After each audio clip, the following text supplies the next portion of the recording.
Com o nosso módulo 1 do estudo reflexivo das obras de Allan Kardec e do Evangelho de Jesus. Estamos trabalhando o nosso módulo 1, a presença amorosa de Deus em nossas vidas. Neste terceiro encontro, nós vamos trabalhar a essência do religare, a importante função que nós devemos buscar, que é nos religar a Deus. O objetivo deste encontro é refletir sobre o significado da religação com Deus a partir do desenvolvimento da religiosidade, resultante do amor a Deus de todo o coração, de toda a alma e de todo o entendimento. A religiosidade, diferente das religiões de um modo geral, que nem sempre as religiões trabalham em função da religiosidade do ser. Só é possível que as religiões trabalhem pela religiosidade quando fazem um esforço de cultuar Deus em espírito e verdade, como Jesus nos ensina. Por isso, infelizmente, a grande maioria das religiões tem um movimento apenas formal de culto, um culto puramente exterior, sem levar o seu profitente a esse encontro consigo mesmo, cultuando Deus em espírito e verdade. Para nós iniciarmos as nossas reflexões, nós vamos fazer uma avaliação de como está a nossa ligação com Deus. Então busquemos fechar os olhos, busquemos respirar lenta e profundamente, entrando em contato com a essência divina que cada um é. Buscando sentir Deus dentro de si. Como você o sente?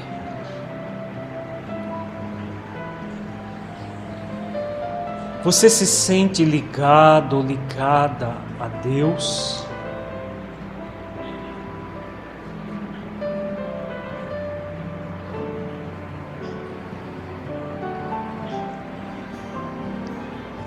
Em algum momento você tem dúvidas de sua existência e do seu amor por você?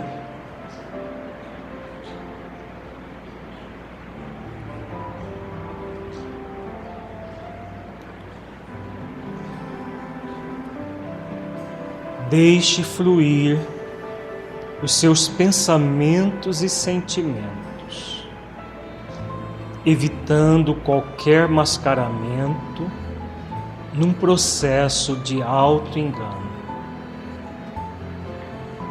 Seja verdadeira com você, analisando-se com autenticidade.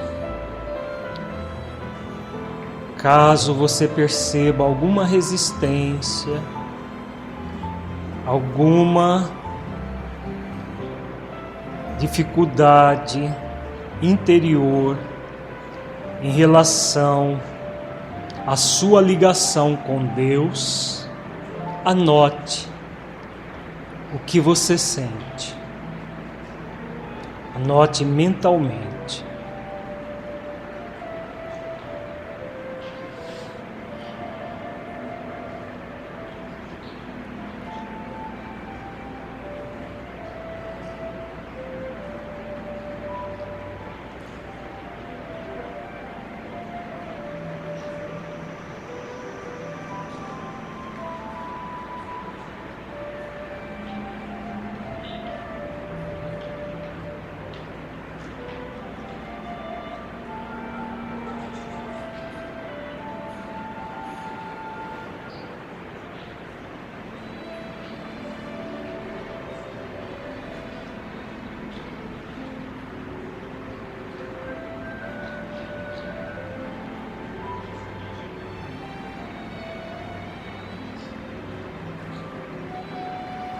Lentamente vamos abrindo os olhos.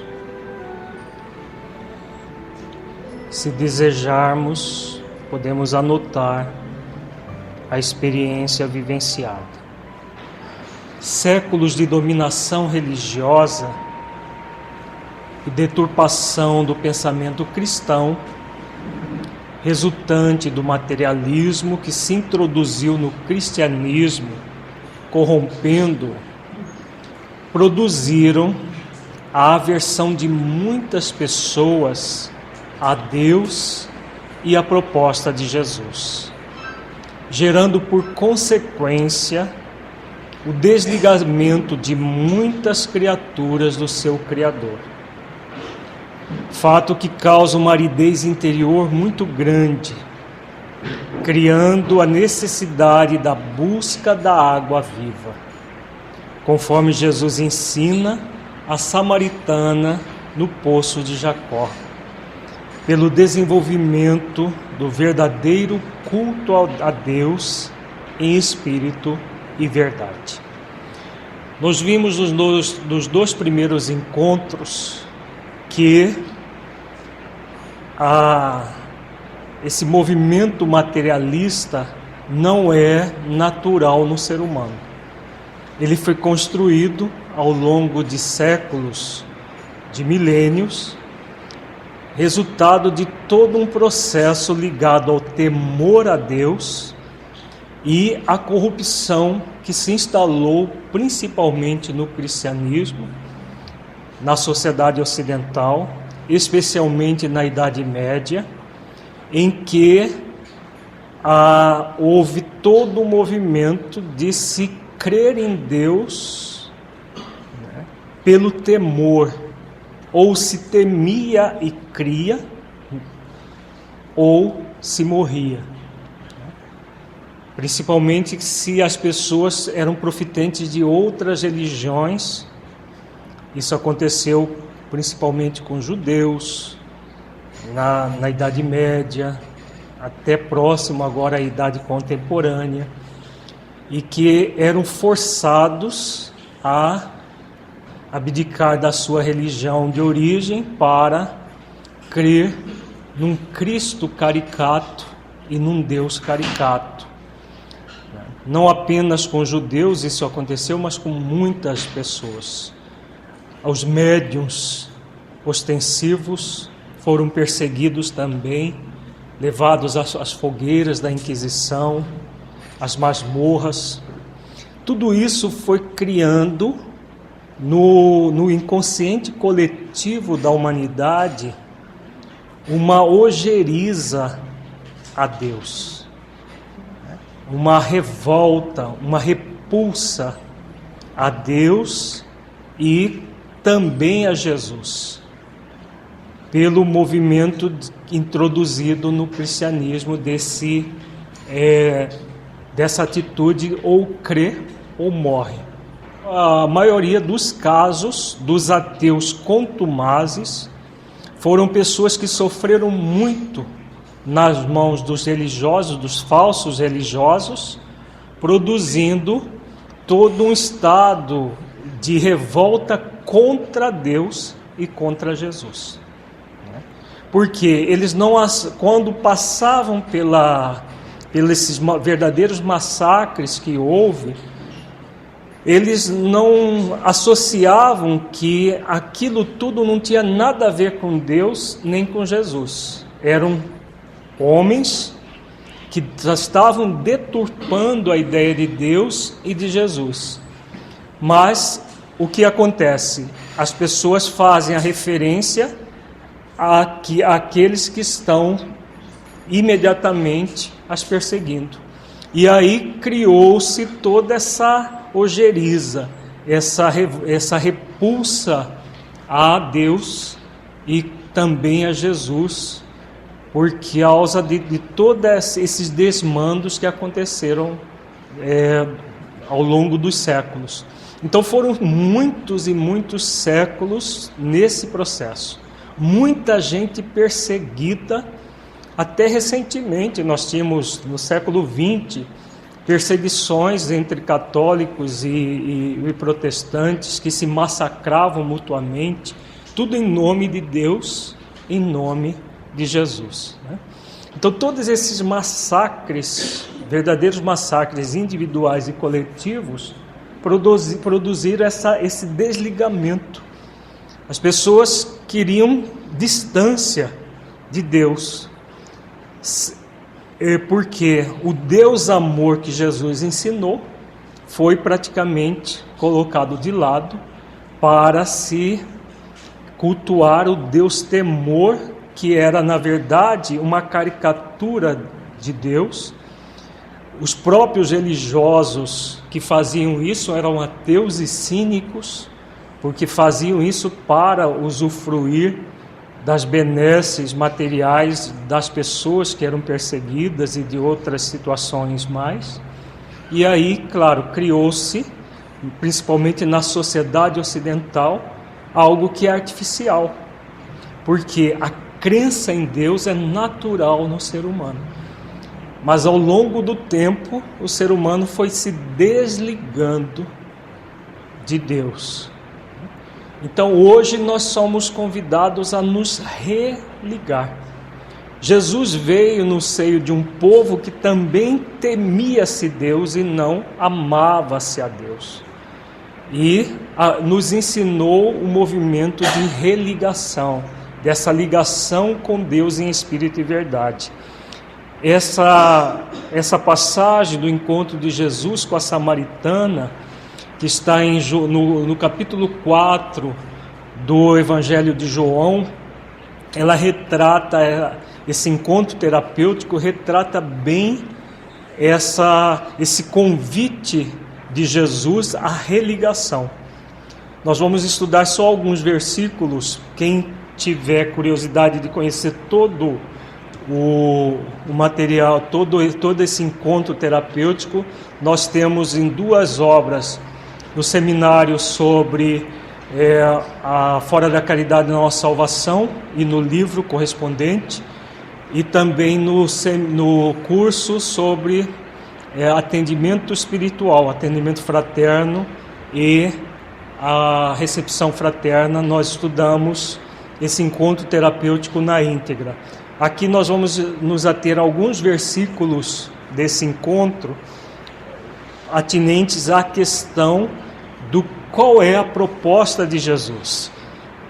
Em João 4,10, Jesus respondeu e disse-lhe: se tu conheceras o dom de Deus, e quem é que te diz, dá-me de beber, tu lhe pedirias, e ele te daria água viva. Aqui Jesus fala de 2 questões importantes: o dom de Deus e a água viva.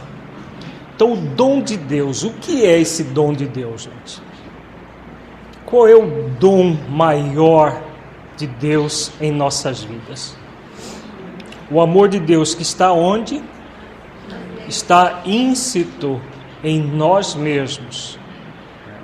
Deus nos criou simples e ignorantes, e nós temos uma missão que é de evoluir até chegar à pura e eterna felicidade. Então, esse é o grande dom de Deus. Ele nos criou por amor e para o amor, para que nós cheguemos à pura e eterna felicidade. De que forma que nós vamos usufruir do dom de Deus? Do próprio amor, né?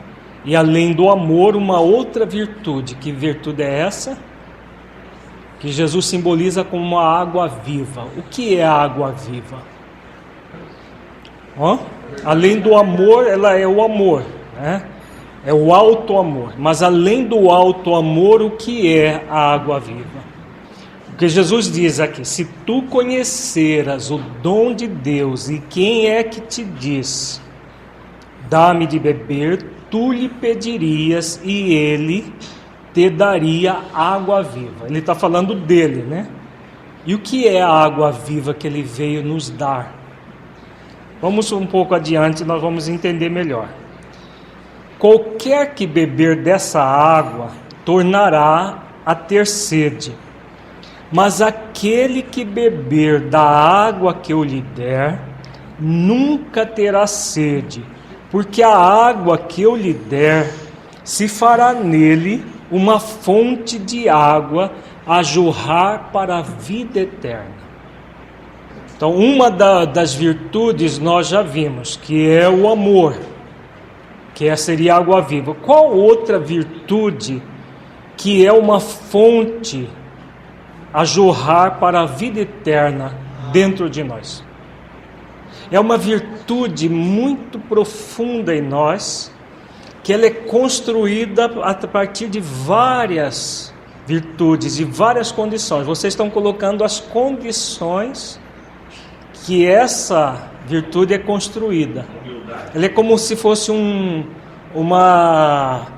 tecido muito delicado sendo tecido. Raciocinemos, reflitamos. O que não é tentar adivinhar, nós estamos tentando adivinhar, né? Vamos refletir para poder entender o sentido da virtude. A mulher estava com sede, né?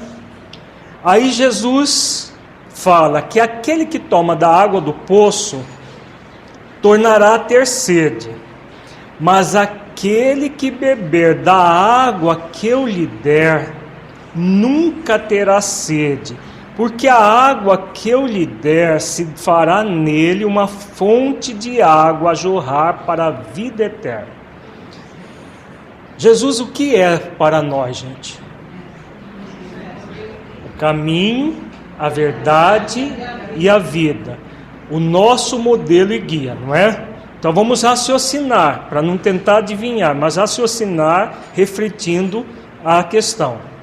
Se ele é o caminho, a verdade e a vida, o nosso modelo e guia, ele estava falando dele ou de algo que ele veio ensinar? Algo que ele veio ensinar, porque senão seria um texto ufanista, né? Eu. Então, algo que ele veio ensinar. Se é algo que ele veio ensinar, o que ele vem ensinar para nós? Nós já vimos que um sentimento nós já trabalhamos ele no nosso encontro passado, o amor. Qual o outro sentimento que é praticamente filho do amor, que faz com que a água jorre para a vida eterna? O dom de Deus. O dom de Deus está dentro de nós, não é? Para que nós nos religuemos a Deus. O que nós somos convidados a construir? Fé. A fé. Por que a fé? Faz sentido ou não? A fé é a filha dileta do amor, que a partir do momento que nós conquistamos, o que ela se torna para nós? A fonte de água a jorrar para a vida eterna. E ela é uma conquista em que você vai tecendo um tecido muito delicado, que tem múltiplas partes, que você vai tecendo com as virtudes que estão associadas à fé. Humildade é uma delas, mansidão é outra virtude. Agora, são virtudes associadas.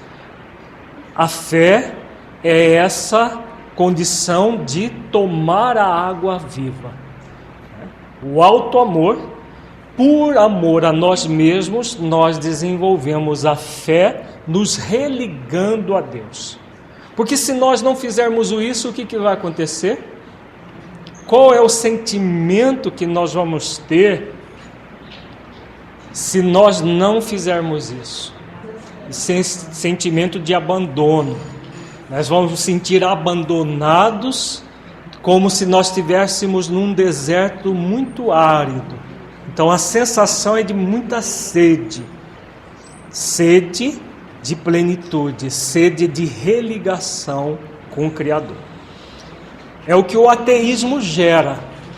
quanto mais desligada a criatura é do Criador, está do Criador, porque ela está do Criador, mais aridez interna, mais sentimento de abandono ela tem. Concordam? Porque imaginemos nos desligar da fonte de amor do universo, da fonte de todo o poder do universo. O resultado desse desligamento é um estado interior de profunda aridez. Quando nós nos religamos a partir do amor e da fé, o que acontece? Nós que estávamos áridos, sedentos, o que acontece? Nós nos abastecemos com a fonte de água a jorrar para a vida eterna. Faz sentido? Nunca mais teremos sede. Porque a sede veio de onde? A sede veio de onde? Do desligamento. O desligamento de Deus em espírito e verdade. Faz sentido? Então esse desligamento de Deus em espírito e verdade gera uma profunda sede para o espírito. Então continuemos aqui com Jesus no Evangelho. Ele diz: mulher, crê-me que a hora vem em que nem neste monte, nem em Jerusalém adorareis o Pai. Porque ela fala para ele, pergunta se era no monte, que é ali na Samaria, ou no templo de Jerusalém, que se deveria adorar a Deus. Aí ele fala que nem no monte, nem em Jerusalém adorareis o Pai.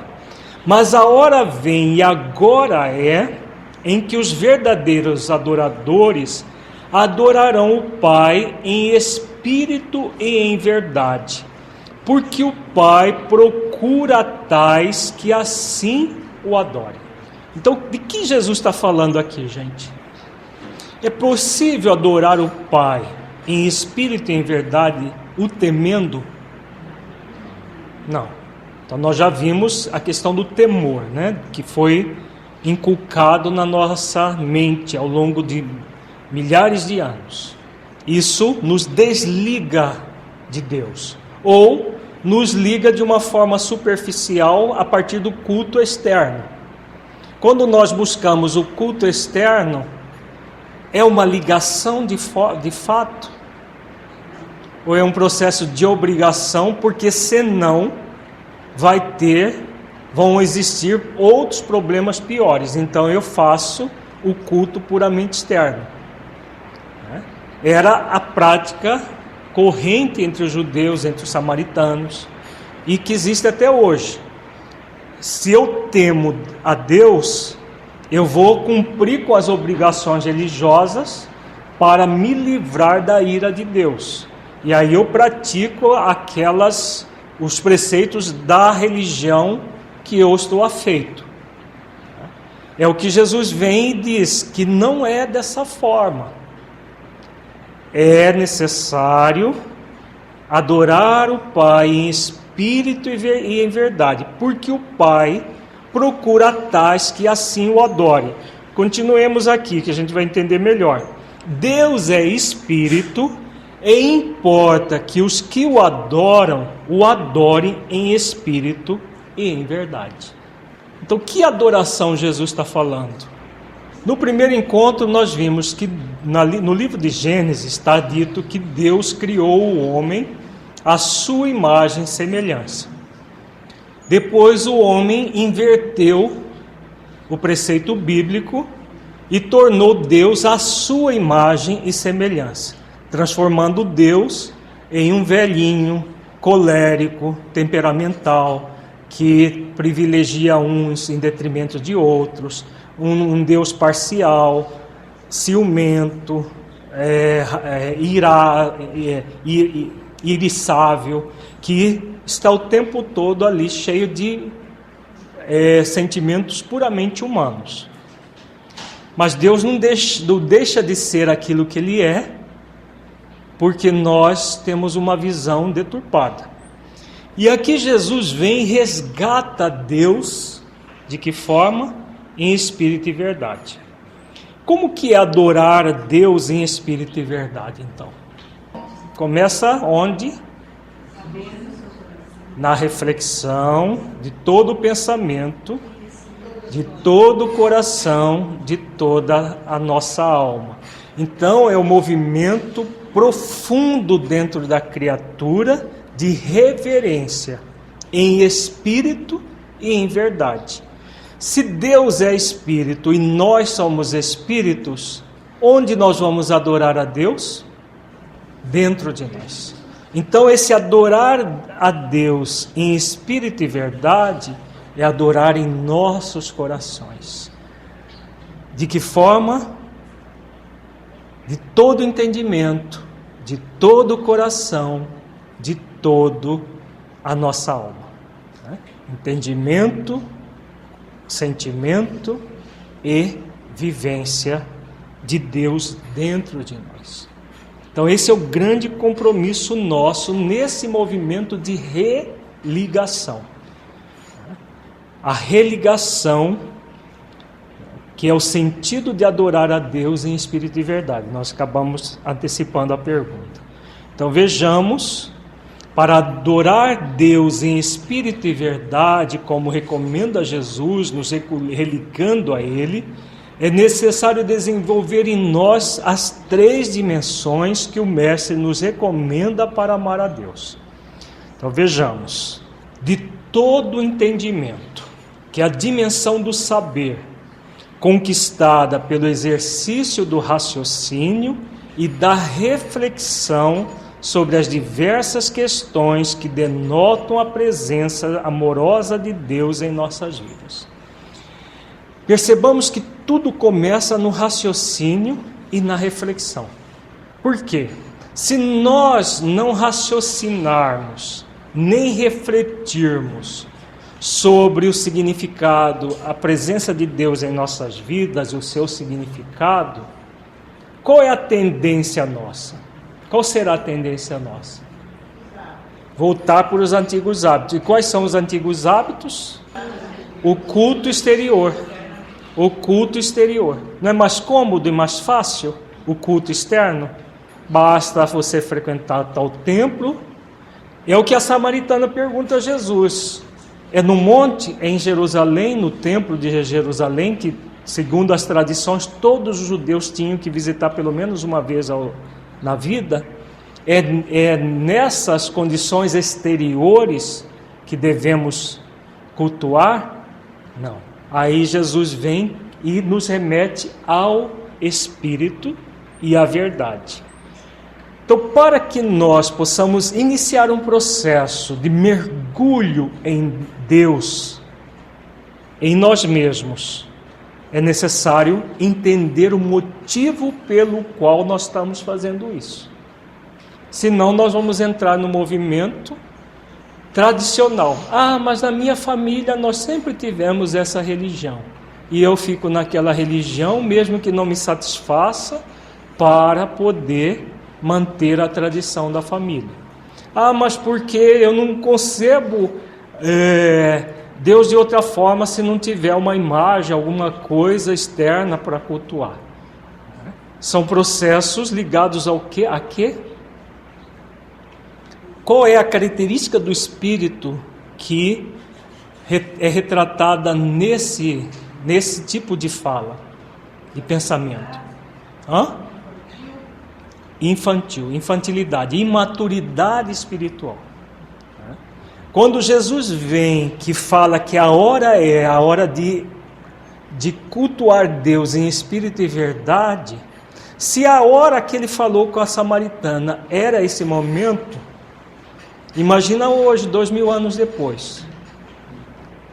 Já não é tempo de nós nos desligarmos dos cultos externos para nos ligarmos profundamente ao culto interno a Deus. Já passou da hora. Se a hora era aquela, e a humanidade 2000 anos deturpou, só durante 300 anos que nós tivemos a mensagem de Jesus pura e cristalina, como ele nos legou. Durante 1700 anos, houve toda uma deturpação.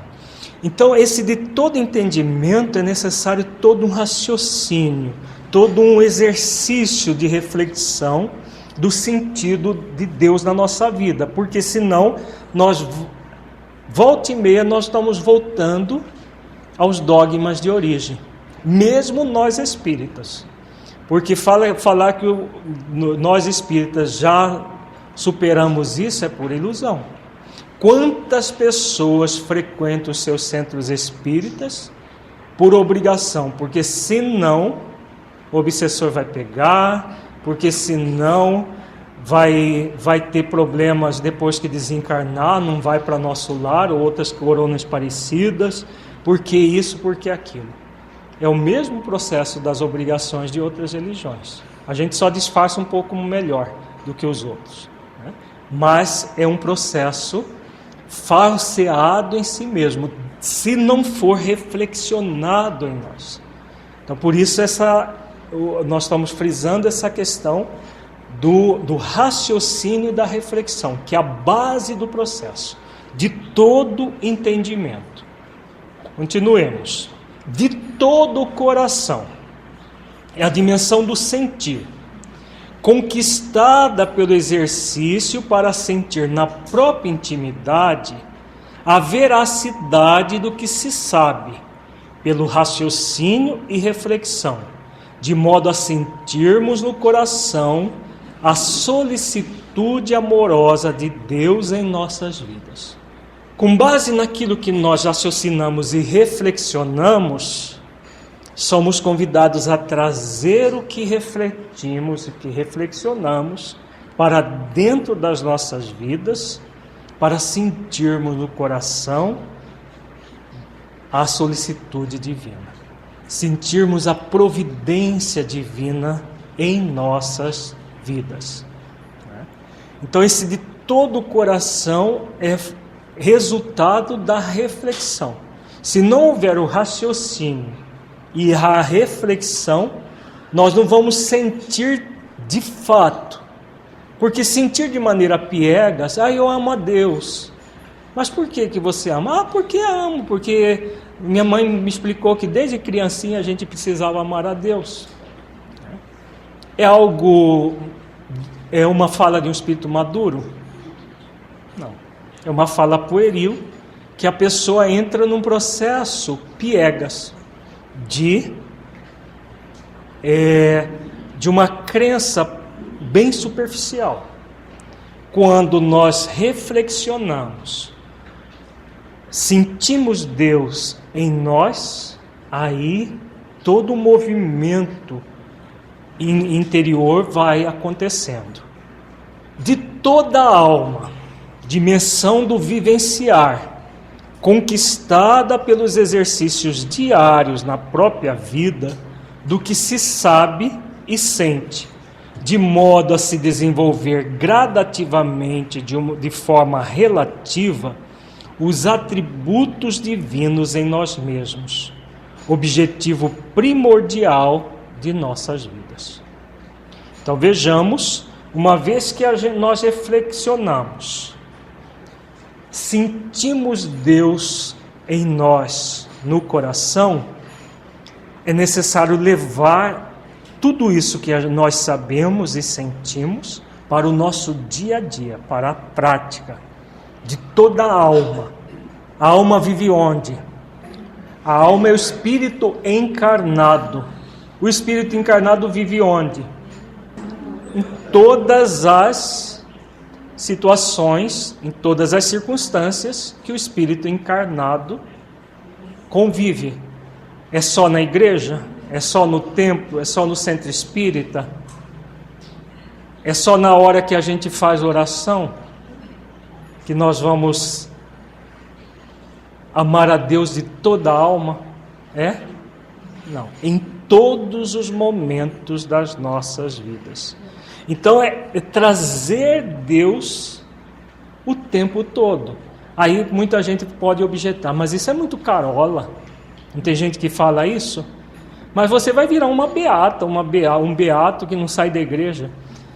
O que pensa assim, de uma forma pueril, acha que só indo na igreja, ou só indo ao centro espírita, ou só indo no lugar especial, é que vai, aí ele se torna mesmo, ele se aliena do mundo para viver uma vida artificializada. Quando Jesus fala de toda a alma, o que ele está propondo? Que nós levemos Deus em nós, em todos os atos da nossa vida. Por que o amor a Deus e ao próximo como a si mesmo é a mesma coisa? Tem a ver com isso que nós acabamos de falar, gente. Onde é que nós vamos realizar esse amor divino? Em nós mesmos e no próximo como a nós mesmos, né? Então é sentindo isso em nós, não é sabendo disso. Há uma diferença? Sabendo disso a gente fica ali, né? De Jesus falou que nós devemos fazer aos outros aquilo que deveríamos fazer a nós, que nós devemos amar aos próximos como a nós mesmos. Isso está na dimensão do saber. Sentir para poder vivenciar é diferente? Reflexionando o tempo todo sobre isso na nossa vida. Só reflexionando o tempo todo, o preceito deixa de ser uma verdade fora, para se tornar o quê? Uma verdade dentro de nós. É necessário sentir a resposta. Então, de todo entendimento, de todo sentimento e de toda vivência no dia a dia. Então, o tempo todo trazendo isso na nossa vida diária.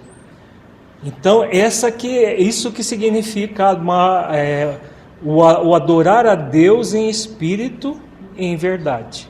Faz sentido, gente? Porque é um processo verdadeiro de vida e não artificializado de vida, né? Porque senão fica aquela coisa, o preceito, e nós sendo lá no íntimo obrigados a praticar o preceito. A diferença quando a gente se obriga por uma ansiedade de consciência em relação a você sentir que aquilo é o melhor para você por autoconsciência. Há uma diferença muito grande, né? Então é essa autoconsciência que nós somos convidados a construir, que é a água viva que Jesus fala, que é a junção do amor e da fé, para cultuar, né, para adorar a Deus em espírito e em verdade, dentro de nós. Quando nós entendemos que estamos desenvolvendo as leis divinas, nós estaremos desenvolvendo os atributos. Uma coisa existe em decorrência da outra, mas o desenvolver os atributos, que nós vamos ver a partir do nosso 7º encontro, é um ato da vontade do Espírito, que nessa vontade de cumprir a missão que lhe está destinada. Vamos lembrar da missão que nós trabalhamos no nosso encontro passado? Qual é a nossa grande missão? Evoluir de que forma? É evoluir, mas de que forma? Conhecendo a verdade para quê? Para nos aproximarmos de Deus, pelo conhecimento da verdade. A partir das leis, do cumprimento, do amor e do cumprimento das leis, nós vamos nos aproximar de Deus. E o que é aproximar de Deus? Desenvolver gradativamente, de forma relativa, os atributos divinos em nós mesmos. Isso que é se aproximar de Deus, não é? Nos tornarmos uno com Deus, até chegar num ponto de dizer, como Jesus diz, eu e o Pai somos um. Há uma identidade da criatura relativamente ao Criador, que é absoluto.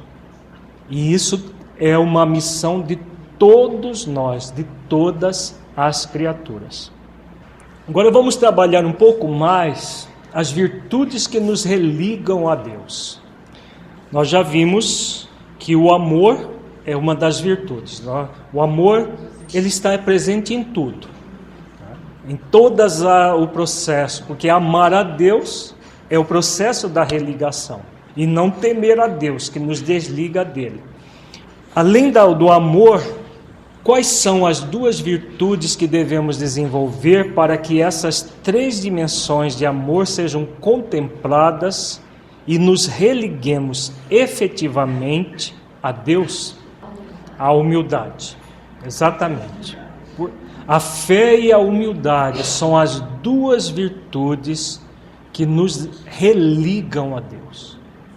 Se a fé e a humildade são as duas virtudes que nos religam, quais são os dois sentimentos egóicos que nos desligam? Além do desamor, o orgulho e a dúvida.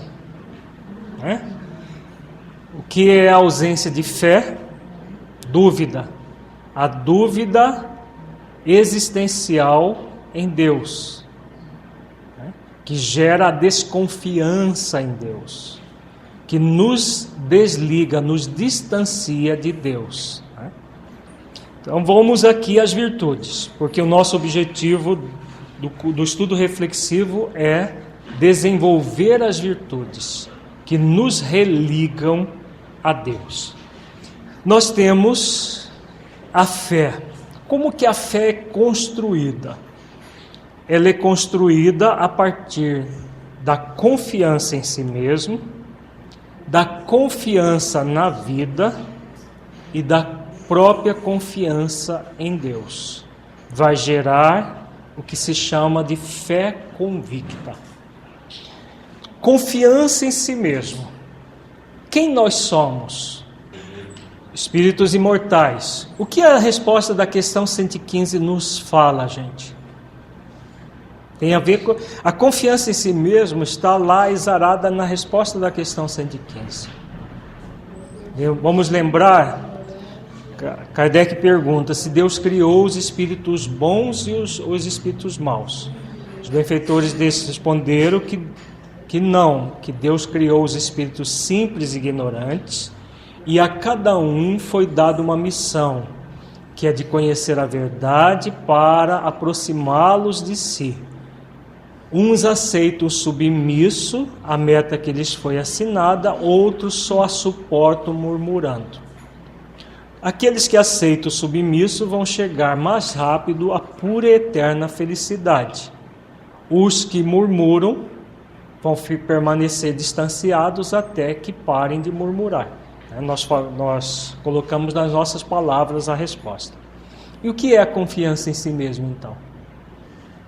A partir do momento que a pessoa sintoniza com a sua destinação, o que ela vai fazer? Ela tem confiança que ela sabe que ela vai chegar. Mas qual é a condição para adquirir essa confiança?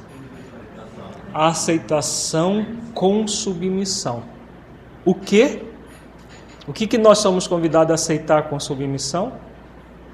As leis divinas que determinam que nós conquistemos a pura e eterna felicidade. Não é algo determinista. Vai ter algum espírito, filho de Deus, que vai ficar eternamente murmurando? Não. Então, existe uma determinação divina.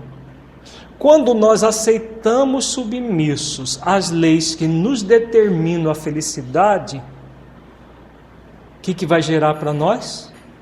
Uma profunda autoconfiança. Faz sentido, gente? Uma profunda autoconfiança, porque olha, imagina, leis que são criadas para que nós nos tornemos seres puramente felizes por toda a eternidade. Olha que presente. Se nós aceitamos submissos esse grande presente, nós nos enchemos de confiança em nós mesmos, de confiança na vida e confiança em Deus, porque nos criou para a felicidade. Se nós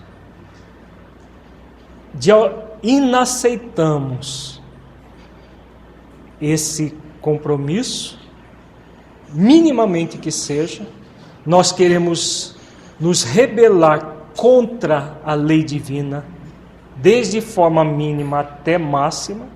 O que acontece? O sentimento de abandono, o sofrimento é consequência. O sentimento de abandono, de desconfiança em si, desconfiança na vida e desconfiança em Deus, gerando abandono existencial. Por que Deus permite que nós criemos isso? Se Ele é suprema bondade. Por que ele permite? Primeiro, porque existe uma lei, que é a lei de liberdade. Depois dessa lei, o que mais? Além da liberdade e o livre-arbítrio, diz a lei de causa e efeito, o que ela vai gerar? Por que Ele permite? Tem a ver com a lei de causa e efeito. Não é por causa da lei do progresso que a gente vai conhecer o mal, porque o espírito não precisa passar pela fieira do mal, lembra?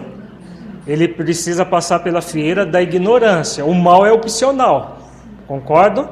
Uns aceitam, quem aceita submisso vai passar pelo mal? Não, vai passar pela ignorância. Os que murmuram passam pelo mal. Quando o mal que nós criamos volta para nós, o que nós aprendemos? Que o mal não é um bom negócio, né? Cedo ou tarde nós vamos aprender que o caminho do mal não é um bom negócio, porque isso vai gerar uma aridez interna muito grande. Então Deus permite, porque nós temos o livre-arbítrio e vamos adquirir uma experiência. A partir do mau uso do livre-arbítrio, vamos adquirir uma experiência, mas que vai fazer com que, mais tarde, nós aceitemos submissos, né? Num primeiro momento com uma certa relutância. Será que é mesmo assim? Será que não é? É o momento que nós estamos sendo convidados a refletir, né? Depois que nós experimentamos, mesmo que de forma relativa, a felicidade consequente ao aceitar submisso, nós percebemos, realmente é esse o caminho que vai nos levar para a vida. Não é o que Jesus veio ensinar?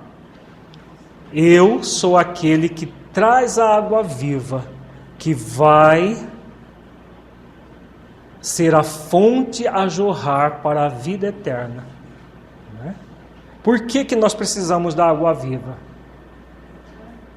Por quê? Porque em algum momento nós nos distanciamos dessa fonte. Quem distanciou da fonte murmurando, que somos todos nós, já murmuramos muitas e muitas vezes, e alguns continuam murmurando, né? Apesar de convite para aceitar submisso. A partir do momento que nós tomamos da água, aí nós não queremos mais voltar a ter sede, né? Porque essa água nos traz uma profunda felicidade. Se a aceitação não tem já dentro dela a submissão, sim, a aceitação é o processo de se submeter, né? Nós baseamos na resposta que os benfeitores dizem. Uns aceitam submissos, então aceitar com submissão. Mas porque nós ainda temos um certo ranço com a palavra submissão. Por quê? O que é submissão, atavicamente falando?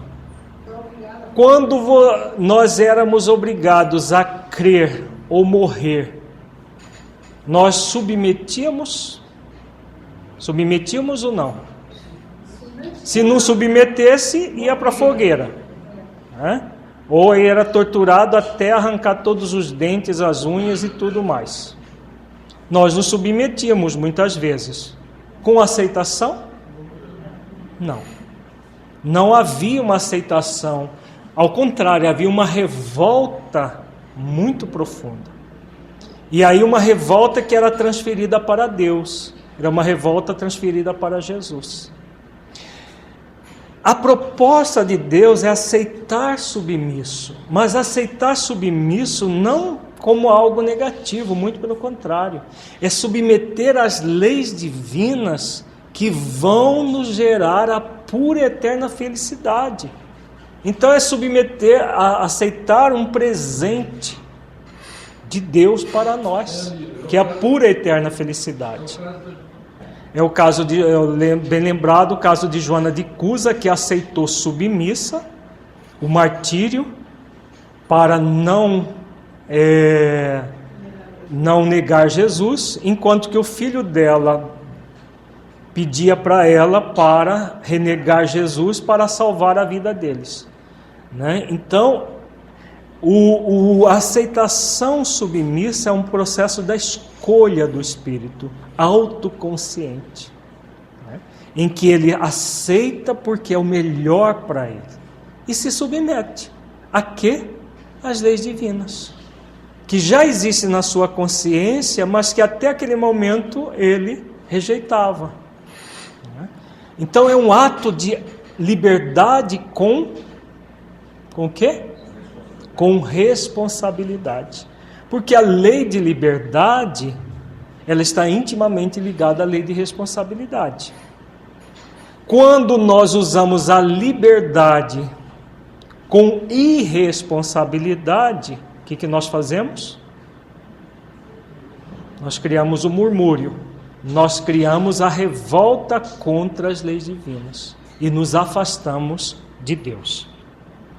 No Evangelho, no capítulo 19, itens 3 e 4, esse é um texto de Kardec, ele diz: entende-se como fé a confiança que se tem na realização de uma coisa, a certeza de atingir determinado fim. Ela dá uma espécie de lucidez que permite se veja em pensamento a meta que se quer alcançar e os meios de chegar lá, de sorte que aquele que a possui caminha, por assim dizer, com absoluta segurança. Num como noutro caso, pode ela dar lugar a que se executem grandes coisas. Então vejamos aqui os elementos que Kardec coloca. Então a fé é a confiança. Então nós acabamos de fazer um exercício reflexivo de como que a confiança ela é construída. A partir das leis divinas, presentes na nossa consciência, que nós aceitamos submissos, e aí nos preenchemos dessa força e confiamos que nós podemos seguir as leis divinas até o fim. Por que isso acontece? Como ele diz aqui, existe uma certeza de atingir determinado fim. Qual é o grande fim que nós somos convidados a alcançar? A nossa perfeição espiritual, que vai gerar a pura e eterna felicidade. Quando nós sentimos a felicidade relativa, nós já vamos sentir o gosto, o prazer que isso gera. E aí o que ele fala? Isso dá uma espécie de lucidez que permite que se veja em pensamento a meta que se quer alcançar e os meios de chegar lá. Então, quando nós sintonizamos com esse algo maior, vai ter senões, gente? Vai ter obstáculos intransponíveis? Não vai ter nenhum senão. Não vai ter nenhum obstáculo intransponível, porque a pessoa permite-se ver em pensamento a meta que se quer alcançar e os meios de chegar lá. Por quê? Porque ela tem essa lucidez, ela sabe o que quer. Então isso é a essência da autoconfiança. Ao mesmo tempo, a confiança na vida, porque a vida só vai nos favorecer recursos para chegar lá. E a providência divina, que nós vamos ver mais para frente, oferece todos os recursos para nós chegarmos lá. Então a pessoa tem absoluta segurança de que ela pode, de que ela é capaz, de que ela consegue e, sobretudo, que ela merece conquistar isso tudo. A fé sincera e verdadeira é sempre calma, faculta paciência que sabe esperar, porque tendo seu ponto de apoio na inteligência e na compreensão das coisas, tem a certeza de chegar ao objetivo visado. A fé vacilante sente a sua própria fraqueza quando a estimula o interesse, torna-se furibunda e julga suprir com a violência a força que lhe falece. A calma na luta é sempre um sinal de força e de confiança. A violência, ao contrário, denota fraqueza e dúvida de si mesmo. Então vejamos aqui, nós falamos que a fé é um tecido delicado que vai sendo tecido, né, com várias virtudes paralelas. Aqui Kardec fala de algumas virtudes. A fé sincera, então nós temos aqui sinceridade e verdadeira, né? A verdade, que também é uma virtude. Calma, então sinceridade, verdade, calma, paciência, esperança, sabe esperar, esperança, tendo seu ponto de apoio na inteligência, em que nós vamos ser convidados a desenvolver uma virtude que é a compreensão das coisas. Então são várias virtudes associadas, juntamente com a humildade, a mansidão, ao amor, vão tecendo esse tecido luminoso chamado fé. Nós vamos trabalhando essas virtudes em nós, pelo raciocínio, pela reflexão, pelo sentimento. E aí Kardec faz uma comparação dessa fé tecida com essas virtudes com a fé vacilante. A fé vacilante o que é? Ela é focada em quê? Ela é focada nos cultos externos, no monte e no templo de Jerusalém, lá do encontro com a samaritana, nas coisas externas. Quando ela é focada nas coisas externas, há compreensão das coisas? Não.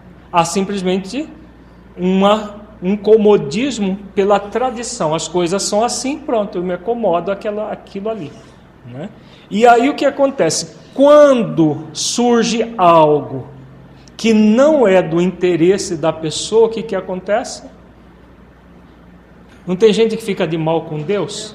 Ela acredita em Deus a vida inteira. Acontece uma experiência desafio na sua vida para testar, que é uma prova, para que ela possa realmente superar aquilo. Quanta gente se revolta. Que mal que eu fiz para Deus para receber uma desgraça dessa. Como se problemas precisasse acontecer só na vida dos outros, na dela não, porque afinal ela cultua Deus de todas as maneiras na sua religião, na sua atividade religiosa. Não existem pessoas assim que diante de uma provação a pessoa torna-se furibunda e julga suprir com a violência a força que lhe falece. Aí ela fica de mal com Deus, renega Deus, faz uma série de coisas puramente infantis. Murmura, até que se resolva por aceitar submisso às leis divinas presentes na nossa consciência. Esse movimento gera uma dúvida muito grande.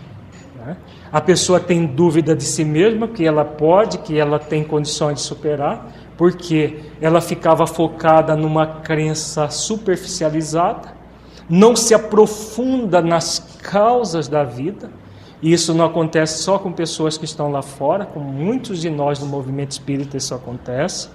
Na hora dos testemunhos, a pessoa treme nas bases, porque não se aprofundou nas causas reais da vida. Não chegou nesse nível da compreensão que Kardec coloca aqui. vamos prosseguir um pouco mais, que ele fala questões importantes aqui. Cumpre não confundir a fé com a presunção. A verdadeira fé se conjuga à humildade. Então são as duas grandes virtudes, que estão uma ligadas à outra. Aquele que a possui deposita mais confiança em Deus do que em si próprio, por saber que é simplesmente instrumento da vontade divina, nada pode sem Deus. Então a pessoa que se ufana, a pessoa presunçosa, é uma falsa fé. A fé real é a fé submissa, é a fé com humildade, sabendo que sem Deus não somos nada. É o que Paulo de Tarso ensina quando ele diz, tudo posso naquele que me fortalece. Então ele tudo pode, sim, porque ele faz todos os esforços que ele pode fazer, mas com humildade, sabendo que aquilo que ele não puder, ele será fortalecido por Deus para que ele possa fazer. Então acontece todo um trabalho interior de realmente da pessoa se sentir confiante em Deus, confiante em si mesmo e confiante na vida. A fé necessita de uma base que é a inteligência perfeita daquilo em que se deve crer. E para crer não basta ver, é preciso, sobretudo, compreender. A fé raciocinada, por se apoiar nos fatos e na lógica, nenhuma obscuridade deixa.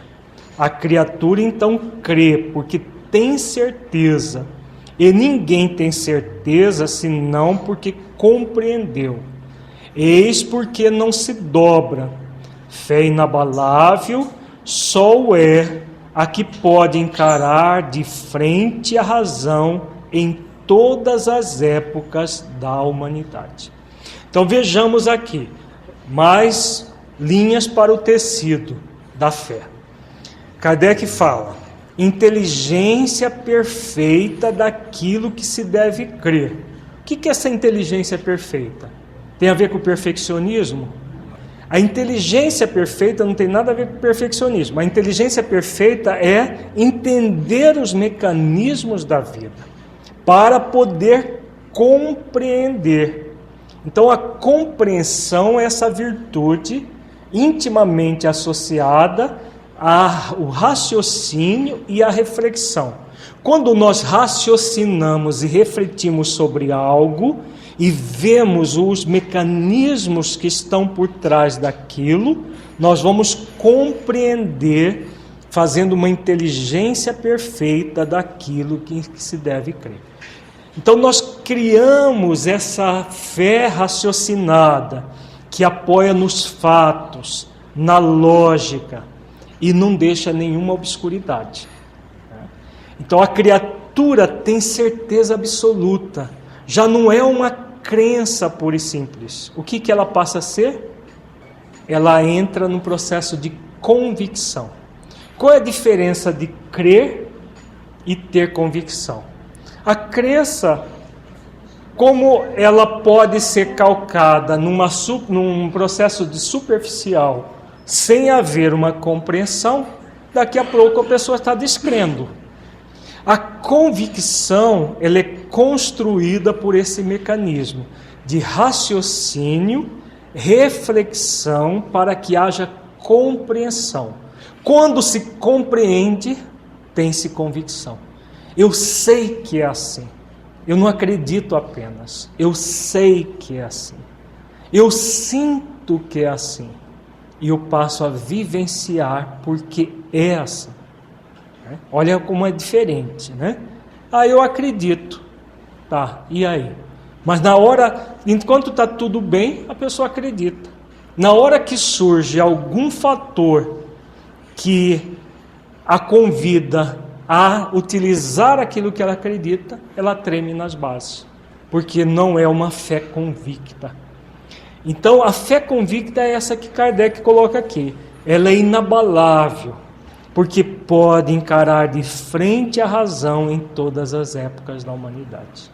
Então a pessoa constrói essa fé dessa forma. No Evangelho, capítulo 7, item 2, também no texto de Kardec, ele diz: em todas as circunstâncias, Jesus põe a humildade na categoria das virtudes que aproximam de Deus e o orgulho entre os vícios que dele afastam a criatura. E isso por uma razão muito natural, há de ser a humildade um ato de submissão a Deus, ao passo que o orgulho é a revolta contra ele. Então vejamos aqui mais linhas do tecido da fé.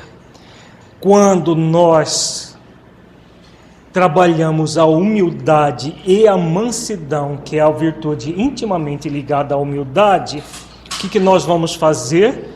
Nós vamos nos aproximar de Deus, porque isso, a própria humildade é uma submissão a Deus. Então, uns aceitam os submissos, outros só suportam murmurando. Os que murmuram, o que eles fazem? Em vez de se submeterem a Deus, entram no orgulho, que é uma revolta contra Ele, contra o próprio Criador. Então nós nos revoltamos contra Deus, nos afastando dele. E se nos afastamos de Deus, o que nós nos afastamos também, consequentemente? Da nossa essência e da felicidade, que é consequente a nos aproximarmos de Deus. Ao nos aproximarmos de Deus, nós vamos chegar na pura e eterna felicidade. Então, hoje nós trabalhamos basicamente essas virtudes que nos aproximam de Deus, que são as grandes ferramentas para amar a Deus de todo entendimento, de todo o coração e de toda a alma. A partir do nosso próximo encontro, nós vamos focalizar no próximo encontro de todo entendimento, e aí nós vamos trabalhar alguns elementos que fortalecem a fé. No encontro seguinte, nós vamos trabalhar o amor de todo o coração, em que nós vamos refletir sobre duas questões básicas para nos aproximarmos de Deus, que é a providência divina e a previdência divina. Dois recursos fundamentais para o nosso equilíbrio: previdência e providência divina, que é esse amor a Deus de todo o coração. Depois, no próximo encontro, no sexto encontro, nós vamos trabalhar o amor a Deus de toda a alma. Qual é o sentido disso profundo? Aí nós já vamos finalizando o sexto encontro com os atributos divinos. Como desenvolver os atributos divinos em nós, no nível evolutivo que nós estamos, porque muitas vezes a gente pode dizer assim: mas isso é para espírito superior, é para espírito crístico. Mas como que nós vamos tornar um espírito superior e um espírito crístico se não começarmos agora? Então isso é para nós, sim, trazer os atributos de Deus para dentro das nossas vidas. Nós vamos trabalhar todos os princípios divinos, mas de uma forma bem prática na nossa vida. O que é isso? O que é exercitar, por exemplo, a eternidade de Deus? O que é exercitar a bondade de Deus? E assim por diante. Fechando os olhos novamente, buscando respirar bem fundo, mantendo a nossa mente atenta. Busquemos entrar em contato consigo mesmo em essência, buscando sentir o conteúdo estudado neste encontro.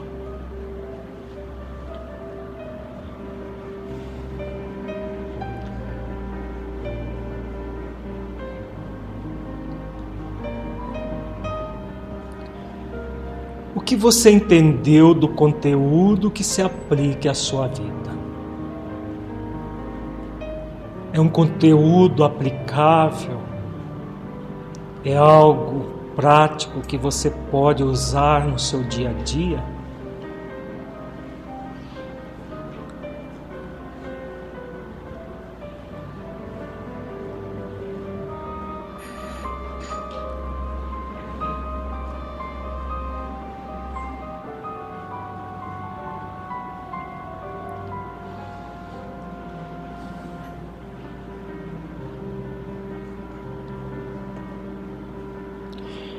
O conteúdo estudado mudou de alguma forma a sua ligação com Deus?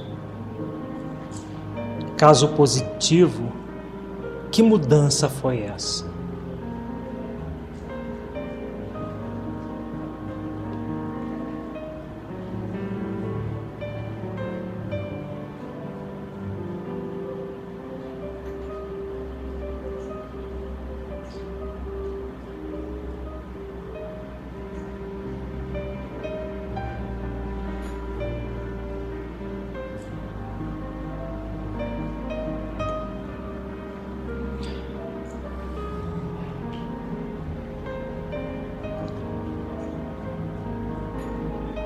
Neste encontro, focalizamos as virtudes que nos religam a Deus, a fé e a humildade.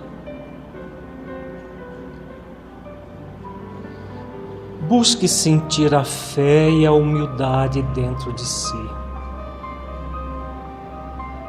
Como você as sente?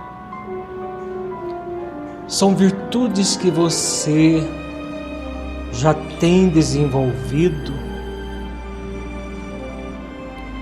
está em desenvolvimento ou estão por desenvolver. Avalie-se honestamente, evitando o auto-engano. Qualquer que seja a condição que você traga dentro de si, é plenamente aceitável, para que você possa ampliar as virtudes em desenvolvimento ou iniciar um processo de desenvolvê-las caso reconheça que ainda está por desenvolver.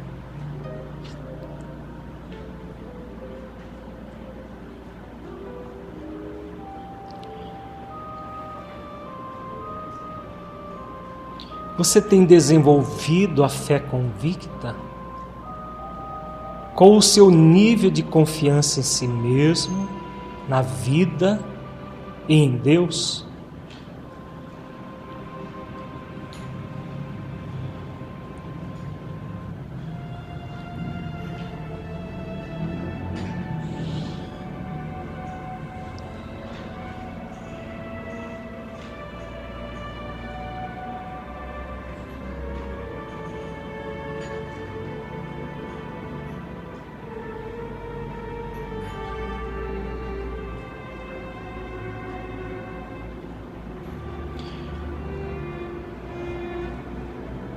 Como está o seu nível de submissão a Deus e aos seus desígnios? Você os recebe fazendo exercícios de humildade ou revolta-se com orgulho? Como é para você submeter-se às leis divinas presentes na sua própria consciência?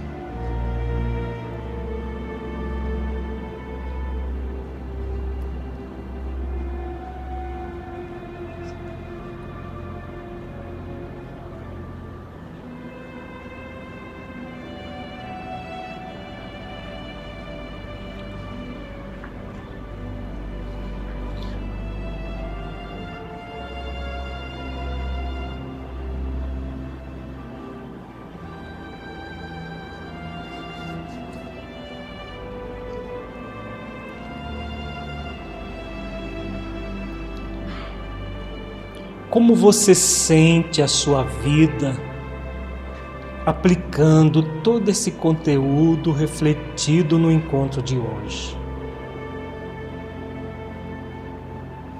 Como ele pode melhorar a sua vida em sua busca de autotransformação e as suas atividades na prática do bem?